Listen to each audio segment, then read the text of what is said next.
సునాదస్వరము August 25. మీరు చేసిన కార్యమును మీరు పరిశుద్ధులకు ఉపచారము చేసి ఇంకను ఉపచారం చేయుచుండుట చేత తన నామమును బట్టి చూపిన ప్రేమను మర్చుటకు దేవుడు అన్యాయస్తుడు కాడు.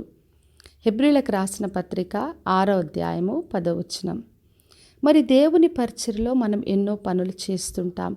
మనం చేసే కార్యములు, మరి పరిశుద్ధులకు చేసే ఉపచారము, మరి దేవుని నామంలో చూపించే ప్రేమ, అవన్నీ కూడా మర్చుటకు దేవుడు అన్యాయస్తుడు కాడు. అదే మనకి రోజున వాగ్దానం చేస్తున్నాడు. మరి మనము దేవుని సంఘములో, సహవాసంలో చేసే ప్రతి పనిని, ప్రతి కార్యమును, చూపించే ప్రతి ప్రేమను ప్రభు తప్పక చూసి ఆయన ప్రతిఫలం అనుగ్రహించే దేవుడు. అందుకనే మనం విశ్వాసంతో దేవుని నామంలో ఇతరులకు పరిచర్య చేయాలని ప్రభు కోరుతున్నాడు. మరి మొదటి రాజుల గ్రంథం 17వ అధ్యాయం 15వ వచనంలో చూసినప్పుడు, కరువు సమయంలో ఏలియా ప్రవక్తను విధవరాలు పోషించింది.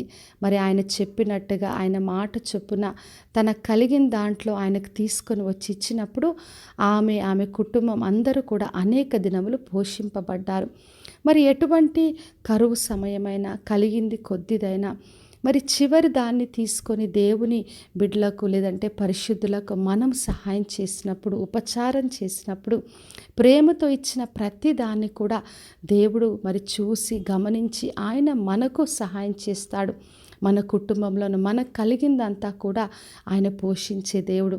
మరి మత్తయి సువార్త 10వ అధ్యాయం 42వ వచనం రాయబడింది. ఆయన నామములో గిన్నెడు చన్నీళ్లు త్రాగనిచ్చిన మరి ఫలమును పోగొట్టుకోము అని చెప్పాడు. మరి ప్రభు మనకు వాగ్దానం చేస్తున్నాడు. మరి ఆయన నామంలో మనం ఇతరులకు ఇచ్చే చన్నీళ్ళైనా కూడా ఆయన తప్పక జ్ఞాపకం పెట్టుకొని ఫలమును అనుగ్రహించే దేవుడు.